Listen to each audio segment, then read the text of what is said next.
Welcome back. I hope you're excited for more Scriddle. I think we're now on Scriddle 22. Let's go and have a look. Yes, we are indeed on Scriddle 22. If you saw the last 4 videos that got uploaded in a batch, you may have noticed that the introduction was very terse or non-existent. I streamed those and cropped the videos out of that, and I do not have the patience for careful video editing or adding new introductions, so apologies for that. We are playing Scriddle. This is a game where we don't know the rules. Generally, every Scriddle is going to have some kind of board or grid. It's not always squares, but it's generally squares.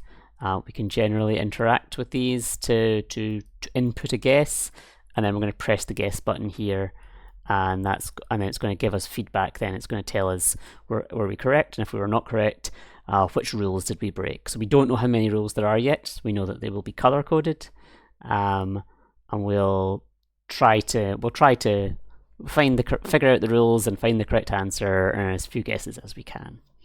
So let's have a look at this Scriddle number 22. So we have what's this, 7x7 grid? Okay, this is smaller than a lot of the recent ones that we've had. It's got a number of rectangular rooms. It's interesting that the rooms are strictly rectangular. Also particularly interesting is that the rooms have numbers in them, and up until now it's often been the case that when we have rooms, they'll have a single number in the top left of the room. However, now we have numbers, different positions in the rooms, and in this case 2 numbers in a room. So that maybe tells me that these numbers are in some way associated with the cells rather than with the rooms. Interesting that we cannot color the cells with numbers in them, so we've got very little ability to interact with these tiny 2-cell rooms. Yeah. So it's often been the case that we've had to have every room have the same number of shaded cells. If that were the case, the only numbers that it could be would be 0 or 1, and I'm pretty sure it's not going to be 0, because then there would only be one possible way to input well, yeah. Do we think that we're required to have exactly 1 shaded cell in a room? It's possible. I don't know whether I say it's likely, but it's possible. But what else? What other purposes might the rooms serve? Other constraints that might have to hold for every room might be. I mean, we might just have a constraint that there must be at least 1 shaded cell in every room. That's a possibility.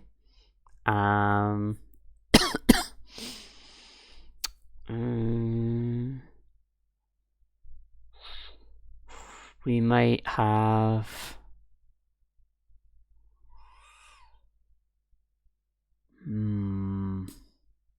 Yeah, I don't know. And I'm also wondering what could the numbers mean? It's a very tightly packed grid. The numbers. Sometimes we've had something like the number must be part of an area of that size or be adjacent to a thing with an area of that size. I think we could convince ourselves that's not possible to be true. So it couldn't be that the cell is in an area of this size, because that doesn't make sense for 0. Zero is always going to have size 1. Yeah, 0 is not very helpful as a size of a contiguous region. Or indeed the size of a line. It could say something about the row or column it's in. again, as we mentioned this in a previous one, we do have multiple different distinct numbers in the same row and in the same column. By the way, I don't know if it's quite hard for me to see this. I did notice it when I was going back over some of the recordings. Sometimes OBS doesn't seem to be recording my cursor, and I can't quite figure out why that is. Yeah, I apologize if that happens. It seems to be behaving itself now. It sometimes happens when the cursor moves outside of the window and comes back in. But yeah, if I'm talking about something and you can't see what I'm talking about, I apologize. Use your best judgment to figure out what I was talking about.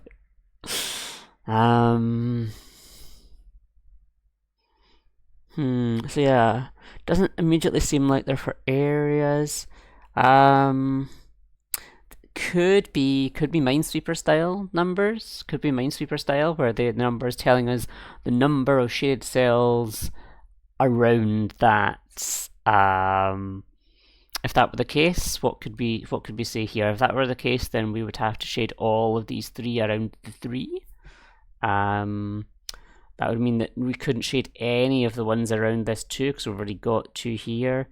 So since we can't shade that one, we would have to shade these 2 to make this 4. Plus 3 would have to shade one of those 2.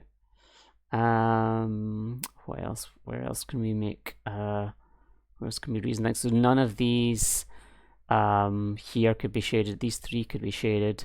This 2 is already completely managed with these 2. So neither of these can be shaded. This 3, the 3 could be any 3 of these 4. We're not seeing any contradictions yet, so I think I'm going to continue to pursue this as an idea. This 1 has its 1 here already, so we wouldn't shade any of the other ones here. This 4, we need 1, 2, 3, 4. We need enough 3 of these 4 to be shaded. What can we say here? It is possible for it to shade these 2. Nothing can really stop us from doing that. That would satisfy the 3 and the 2. But I don't think we can't prove that we have to do that.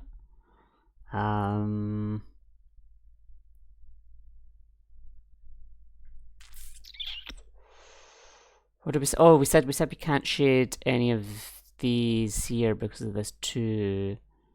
Or if we didn't say that, I think we knew that. So this 5 has 1 here. It's got 1, 2, 3, 4 more, or they all would have to be shaded. So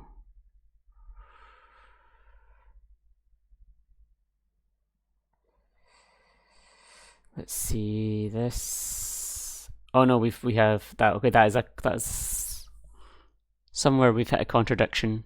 Yeah, because we have 1, 2, 3, 4, 5. We had to shade all those around the 5, and that makes this 2 have 3. Okay, I guess we can rule out that concept. Oh, it was looking promising for a minute. Maybe we'll come back to something like, maybe there'll be something, maybe there'll like a slight variation on it. I want to have some kind of hypothesis, or like have some kind of plan for gathering information before I make a guess. Might just revert to trying to put to shade a cell in each room.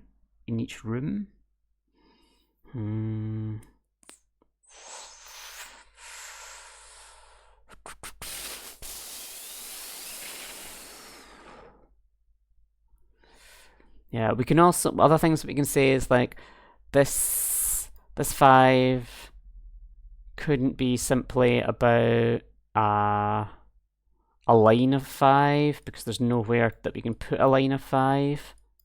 That's not entirely true. It could be like there if it's just like an area of line 5.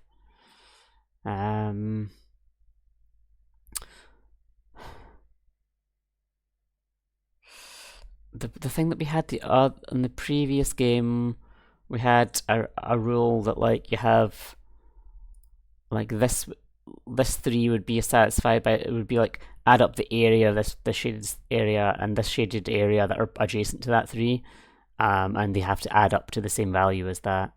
So this 2 would already be satisfied by having those 2 there. I feel like they wouldn't just like repeat that again exactly the same, but we could, I mean, we can see if it's possible. Put that there to satisfy that 4 and that 3.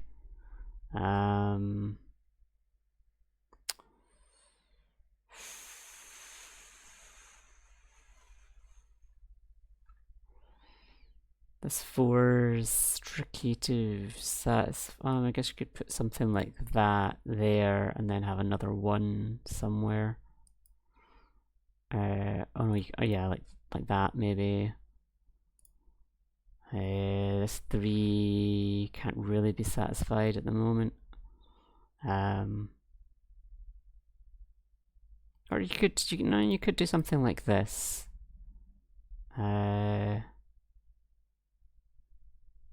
Oh, but yeah, that would. Yeah, you can't quite do that. Okay, it's kind of as close to being possible, probably as possible. But again, I don't know that they would repeat that again. What if we put that there?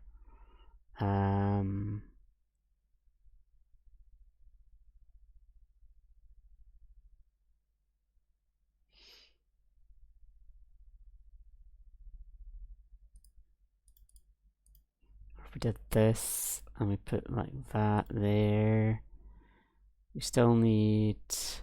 We can make that bigger. Oh no, we can't do that.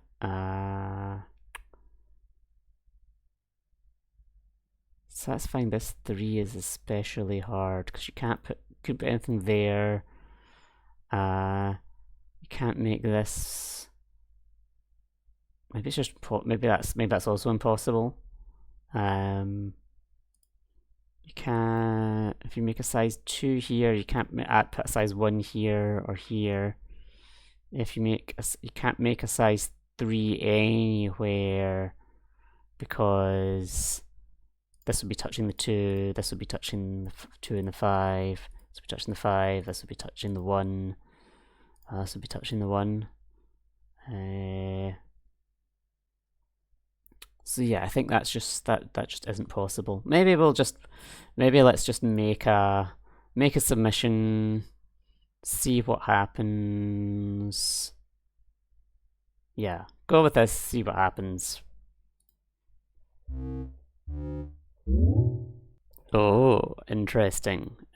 So what have we got here? We've got a new kind of feedback. We have never seen dots before.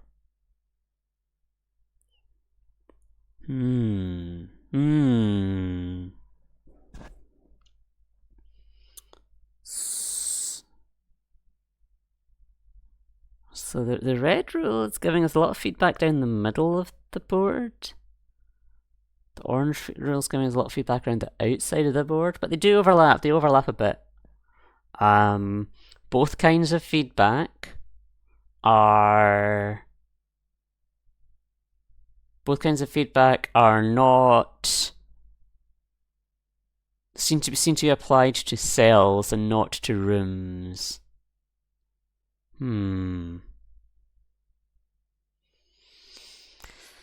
So what does it mean when it puts a dot in somewhere? They both do this. They both apply dots.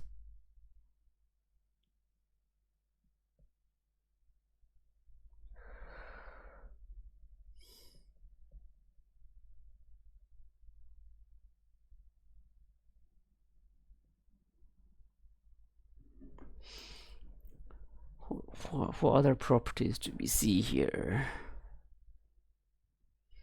Oh, this just looks chaotic.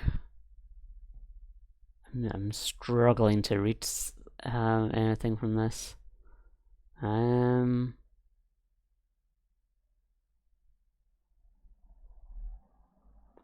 So for the red rule, every room has feedback except for the tight and except for this room in the top left. For the orange rule, every room has feedback except for these three down the center.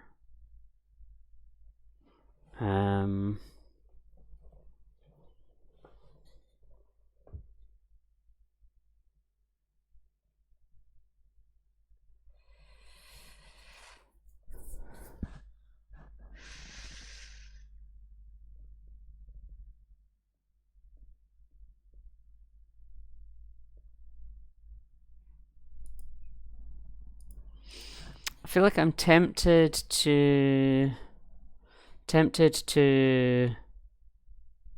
make a very minimal guess and see what it does with it.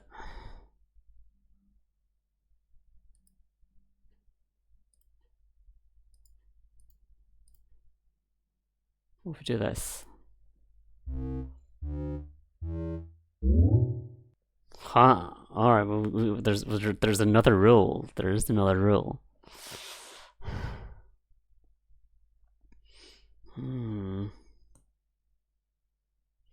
So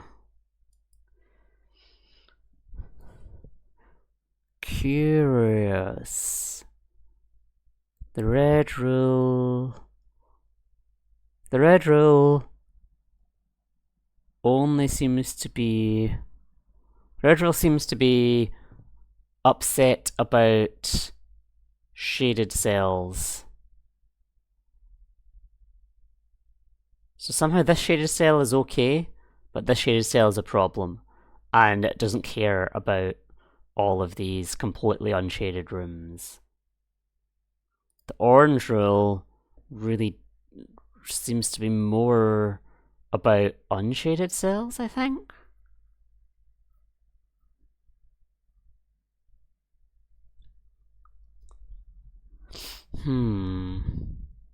Such strange feedback. What do we think is special about these rooms that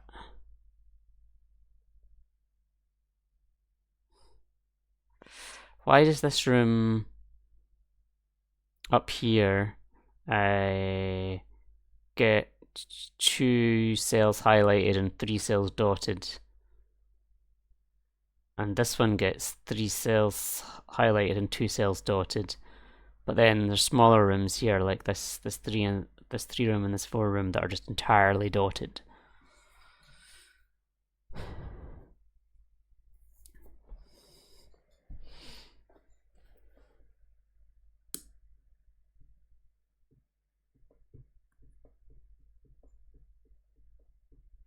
The only cell that didn't get feedback from the orange rule was this one cell down here, which was beside one of our shaded cells. Huh. And the yellow rule.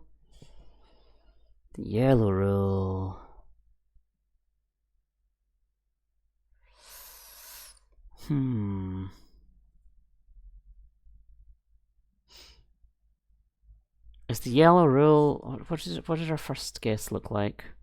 Is the yellow rule something like we can't have numbers that aren't partitioned from each other? Is that why it doesn't like that? What, like there's a path from the 4 to the 5 inside this room?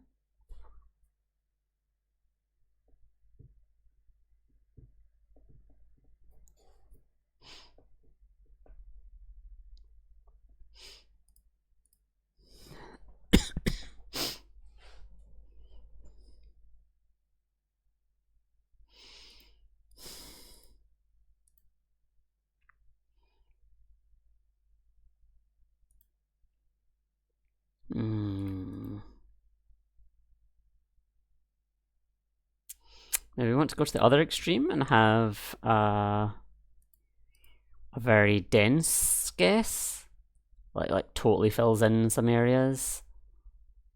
See what it does with that.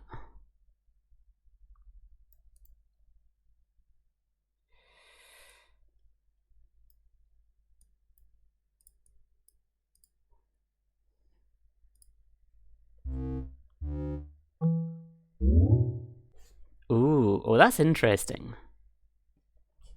Hmm.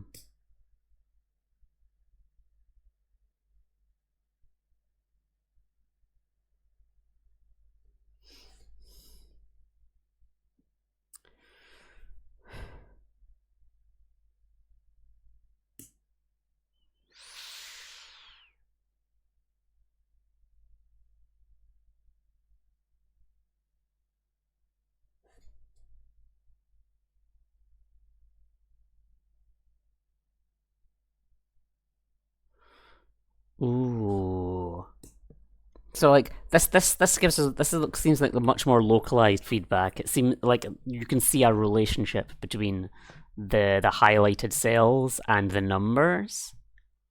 Um, I'm guessing this looks like the orange rule might be something like every digit must have a path to its to a number of shaded cells that are equal to or greater than the number, maybe. So like in that way, maybe like this five can only access these four shaded cells, and that's not enough for it. It needs to get five. This four can only see three of them, and it needs four. This three can only see two, but it needs three. So the other ones are all happy because they're all like easily pleased. However, I say that they're happy. They're happy as far as the orange rule is concerned, but the red rule, um, it's for the red rule. This looks like an at most rule. This one only wants to be able to see two shaded cells, but it can see four. Now, when I say see, I don't know what I mean by see. It might be like any path whatsoever. It might be like in orthogonal directions. Um, Maybe we can figure this out from looking at the maybe the dots will make more sense to us now. Yeah, is this the sight path being seen from? This is like this zero looks upwards and then its sight gets stopped by this three, and that's fine. But it looks westward and it sees this shaded cell for orange. Yeah, so maybe all of the does this explain what's going on with the dots down here? The Let's see. Not really. Where if that were the case, where would this dot come from? Hmm.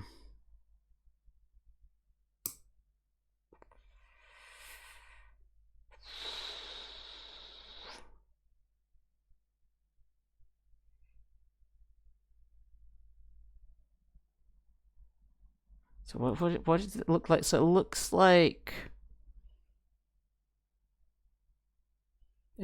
this is saying that the five wants to see more than four things, but it can only see these four.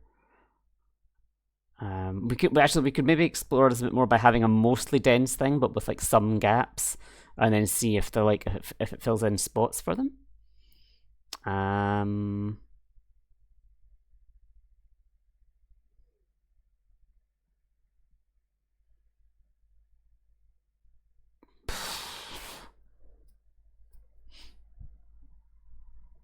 but what?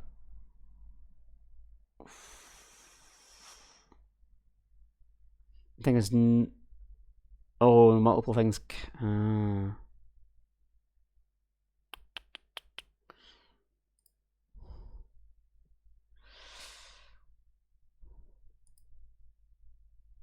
So yeah, what was going on here?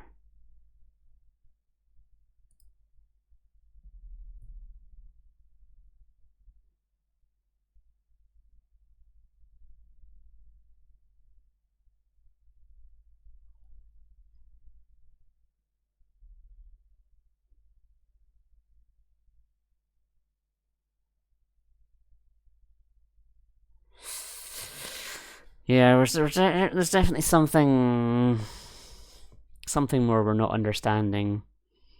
How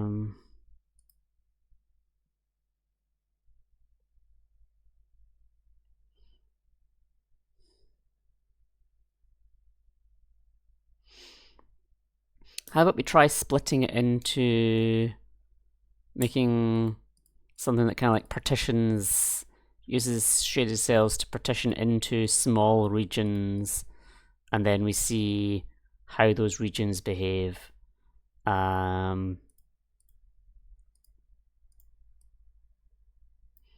So like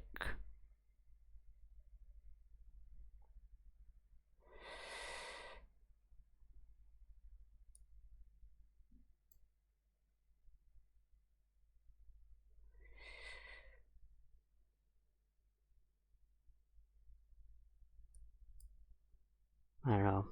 It's just an experiment. Let's see.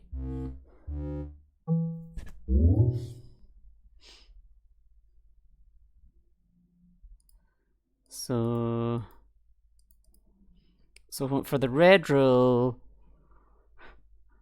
it looked like it was saying these are yeah, these are. It felt like it was saying these numbers are smothered.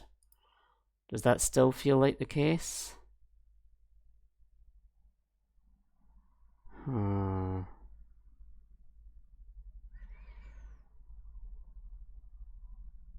Maybe. Maybe it's just saying that like that doesn't like.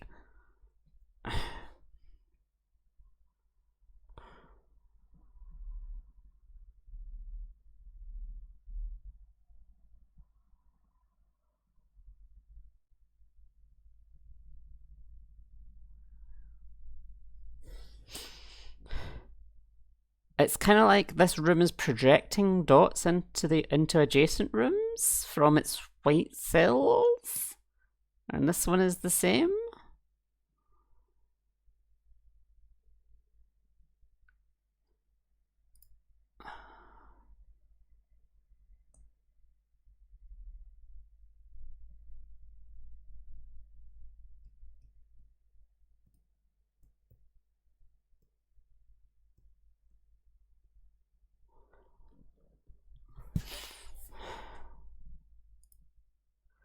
So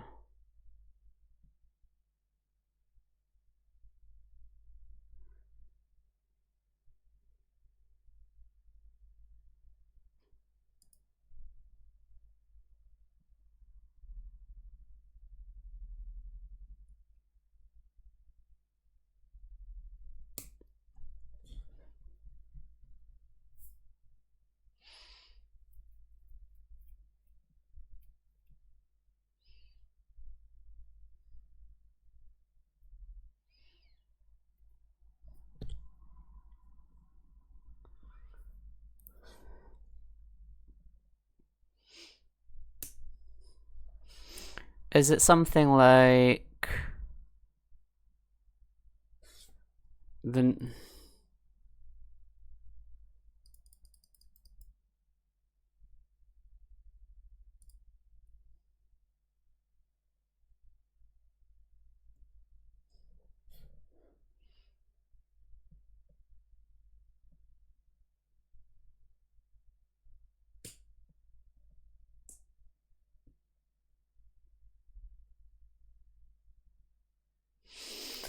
Sorry, I'm a bit I'm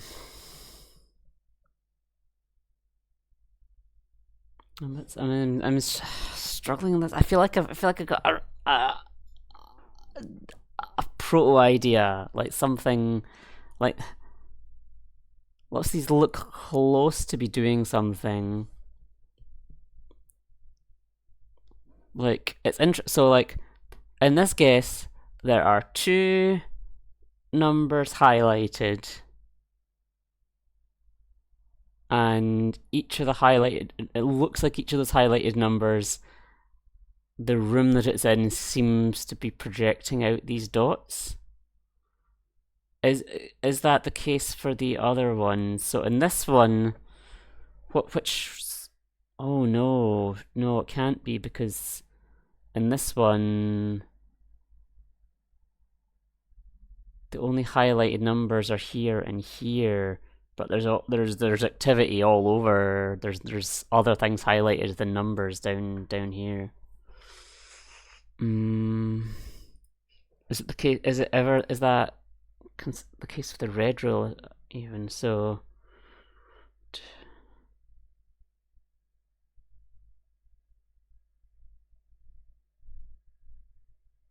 I mean, this is kind of consistent with this. So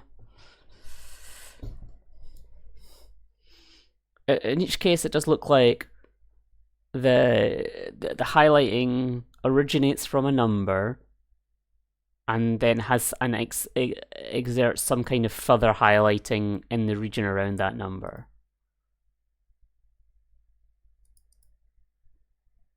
And that's the case here as well for red. It is presumably the case. Oh, but it's But then it becomes quite hard to explain what's going on up here. Like is this dot and this shading being projected from like this 4 or this 5?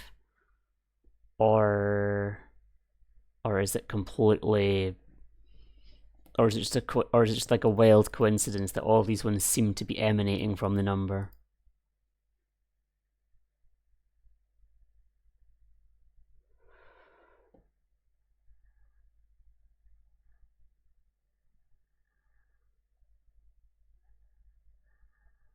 Is it maybe influence emanates from a number until blocked by a shaded cell or another number?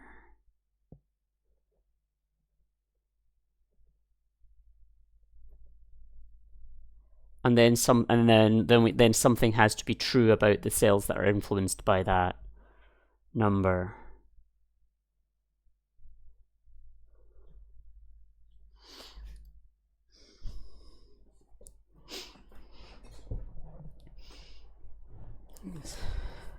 So in that case, what would we be saying? We would be saying, for example, things like for the orange rule. I think the orange rule and the red rule are somehow doing the same kind of thing, but like I said, like maybe one's lower limit, one's upper limit.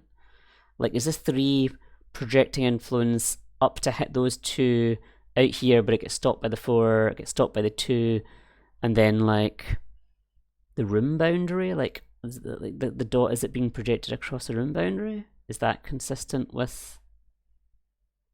No, again, like there's no failed numbers over here. There's no failed numbers, so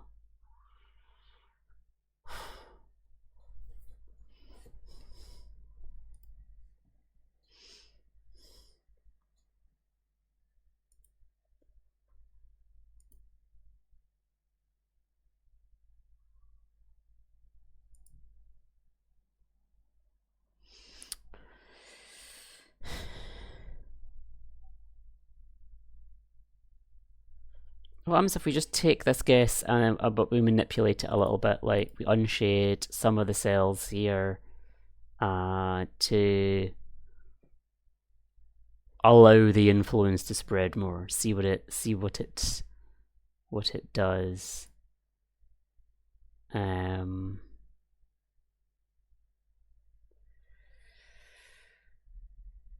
Actually, yeah, no, even that. It's just like unshade 2 cells. What's the difference?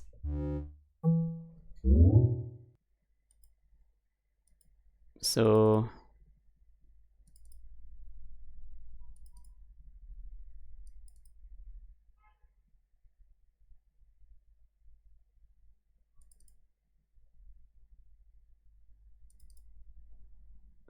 the cells that we unshaded became dots. That's all that changed.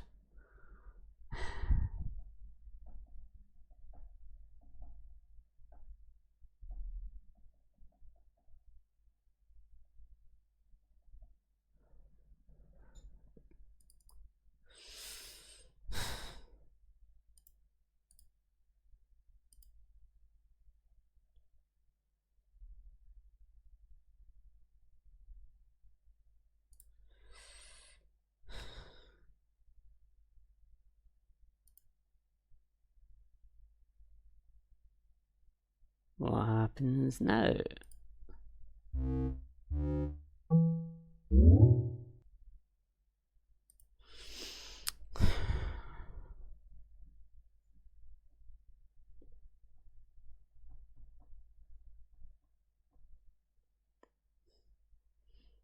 Yeah, so it does feel like so I think what happened here, I think this 5 is counting all the reachable black cells in it's like take the white area that the number is part of in its own box, and then count the number of shaded cells surrounding it. So that'll be 1, 2, 3, 4, 5, and that's fine. So this 4 would be take this unshaded area of 3, count the neighbouring shaded cells, 1, 2, 3, 4, it's happy. This 3, however, take it the area that the unshaded area that 3 is in, which is just this one cell. It doesn't extend, so I don't think this cannot extend outside of its box, its room. And then count the shaded cells next to it. So that's this cell and this cell. That's one, so we just have the 1, and this one is unshaded. And that's why there's a dot here, I think. And the orange rule is a lower limit. It's how many shaded cells it needs to see. The red rule is an upper limit. Let's see, does this make sense then? So this 3 can see, gets these 2 white cells here, and then we add up their neighbours, which is 1, 2, 3, 4. 4 is greater than 3. That's why it's sad. If we take this 4 that's happy, we have this one shaded, this white cell here. It's got 4 neighbours, 1, 2, 3, 4. It's happy. When we take this 2, it's got this white area here. Look at its neighbours, 1, 2, 3, 4. That's too many. It's unhappy. Look at the 0. We have this rectangle here. Look at its neighbours, 1, 2, 3. That is too many. It's unhappy.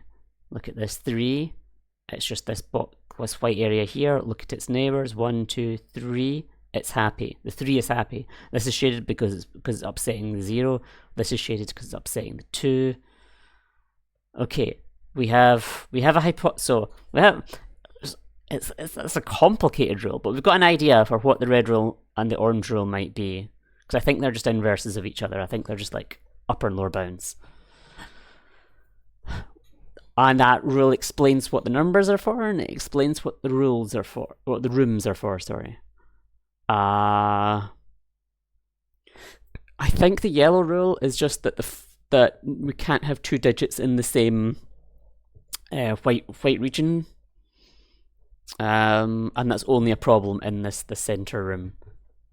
Given that, what can we? If those are the rules, what can we reason here? So this 3 can only be satisfied if it's so the max. If we shade this cell, this 3 can never be satisfied because its maximum value can be 2. It'll be 2 if we shade that one. It'll be 1 if we shade that. So we need to shade these 3 to make the 3 happy. Okay.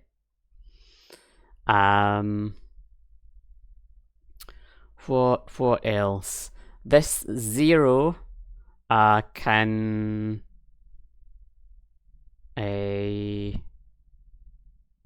we cannot shade this one because it immediately gives this 1. So we have to leave that unshaded. So its room is going to be this area. Its region is going to be here, which means that we cannot shade any of those. I forgot to say it. So at some point, there's a right-click thing was added so that you can mark things, and I think this is a useful time to use it. Okay. What else can we reason here?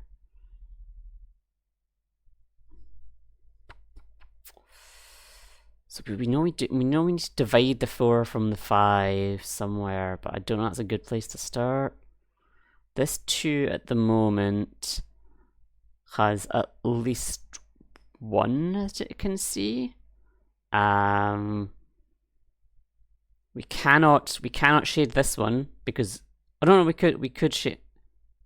No. Oh, sorry. So you can see 2 at the moment. You can see this one and you can see this one. So its value is 2.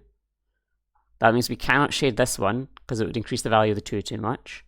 We cannot shade this one because again it would increase this value to 3, which also means that we can't shade this one or this one because those would also add to this 2's value. The same logic, we can't shade this one and we can't shade this one. Right. Actually, shall we add some? I realize that I may have lost you completely at this point. Let's go and get Inkscape open. We'll find some free space here. We'll copy Scriddle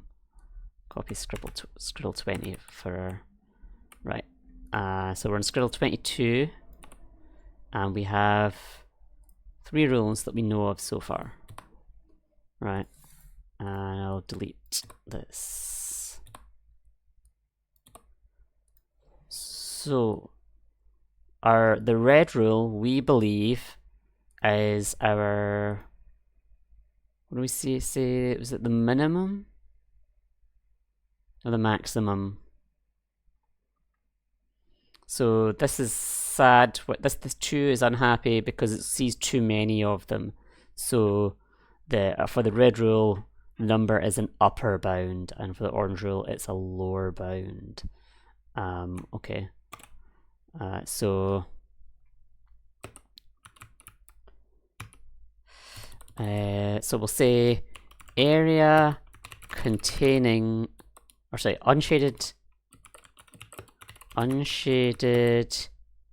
area within unshaded contiguous area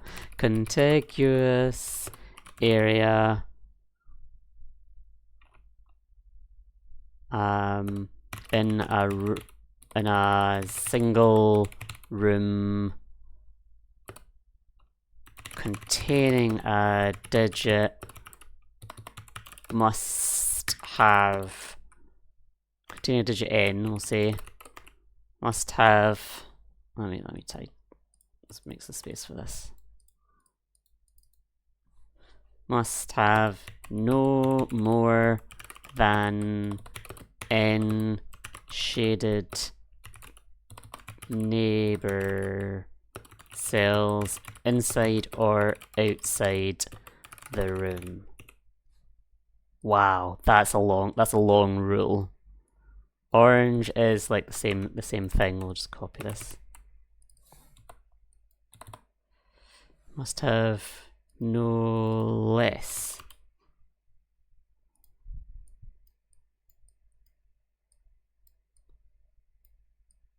And we think that yellow is unshaded contiguous area in a single room must not contain more than 1 digit. Can it contain 0 digits? Do we have examples of an unshaded area that contains 0 digits? I think this area here. Yeah, I've got a pointer. This area here, I think, is an example of an unshaded area within a room which contains 0 digits. I don't think that's a problem. Are there any other examples? Here's one, and none of the rules highlighted this cell, so I think that's fine. Right, let's return to tiling. Hopefully this makes sense. I'm sure there's probably a more concise way to word these. Basically, what we're just trying to get exactly the shaded number of things neighboring the exactly the number of shaded cells neighboring the contiguous unshaded area inside a room. Okay, where now? So this 3 can have 1 here and up to 2. So it must have at least 2 of these cells here must be shaded. Don't know if we can say any more than that. Let's see down here. We know this cell must be shaded because we need to partition the 4 from the 5, we believe. And we know that these 2 are unshaded.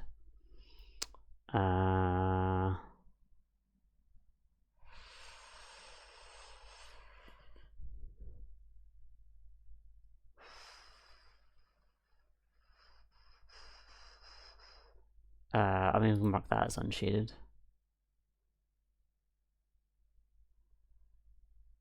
This 3, how can we satisfy this 3? So we cannot shade this one, because if we shade this one, then this 3's room can have a most a value of 2 by shading that one. Shading these ones wouldn't help.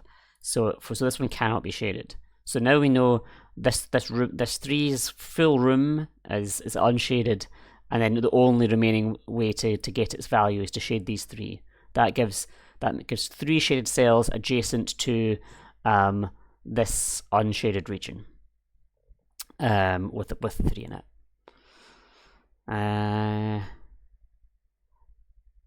So at this point, what can we say about this 2?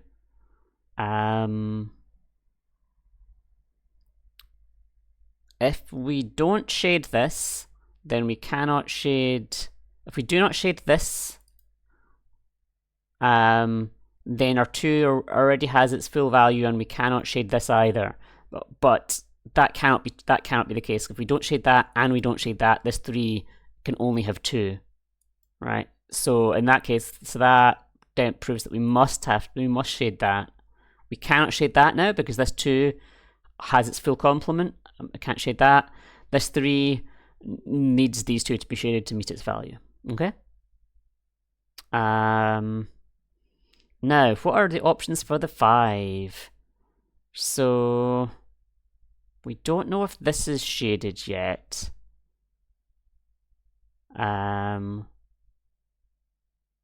If we could shade, so for some examples, we could shade both of those and that one, and that would meet our 5 because its room would be this sliver of 3.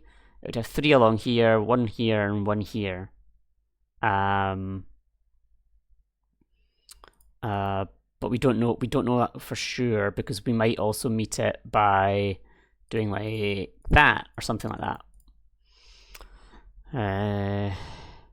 What else can we say here? Oh, this one. Now that we've got this one shaded, this one,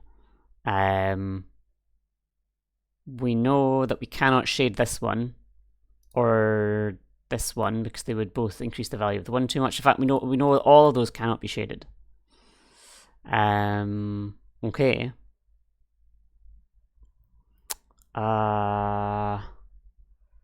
We know that we must shade this one now to keep the 4 and the 5 partitioned. There's no longer a question about it. If that is unshaded, then the 4 meets the 5.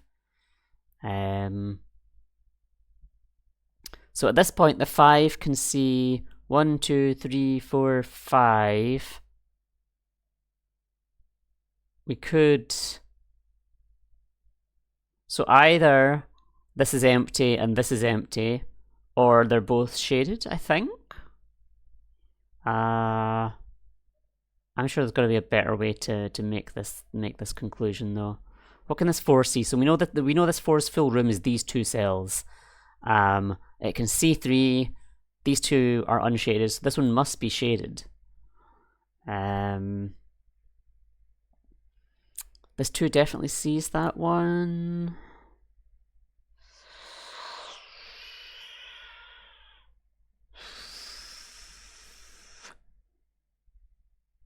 Can we say whether this one is shaded or not? If this one is shaded, we cannot shade this one because that means that the 4 could only have a maximum value of 3 because it would see this cell, and potentially this cell. So this one must not be shaded. So that now means that the 5 doesn't see 1 here, so it's got 1, 2, 3, 4, 5. If we shaded this one, it could only have 4, so we cannot shade this one to get its full value of 5.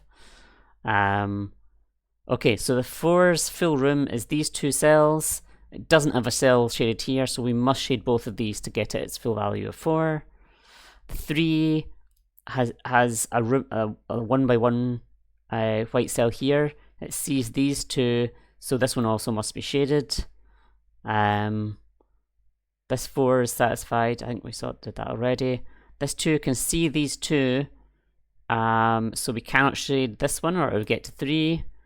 And similarly, we cannot shade this one or it would get to 3. So is this one also guaranteed? Yeah, we cannot. If we shade that one, then the 3 becomes a 2. So yeah, so I think we have proven this must be our solution. Let's find out.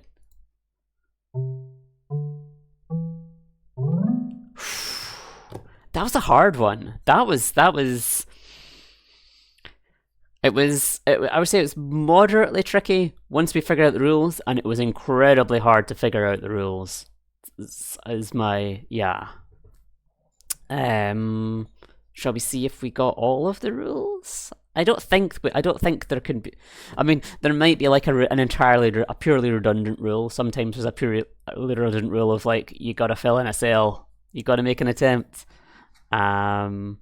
But I don't think there's any meaningful rules. I'm curious to see how they're worded though. Kuromenbun. Shade some cells on the board. 1. Numbers cannot be shaded. 2. The combination of given borders and shaded cells divide the unshaded cells into regions. Regions can have no more than 1 number. Okay. And numbers indicate how many shaded cells are horizontally or vertically adjacent to the unshaded region. This genre first appeared in Puzzle Communication Nickely, Volume 138. Yeah.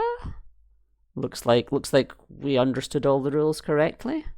Wow, there was no way to intuit those rules in the first place. I think I mean I would have liked to do it in fewer guesses, but I don't think we can feel bad about 7 guesses there. Whew. Tricky one. Good stuff. Yeah, so I think the Scriddles are going to continue to run until January the 8th, I believe. I think that's what Younès has said. I'm certainly looking forward to all the remaining ones. I'm enjoying it a lot. Yeah. How are you doing? How many guesses did it take you? Let me know.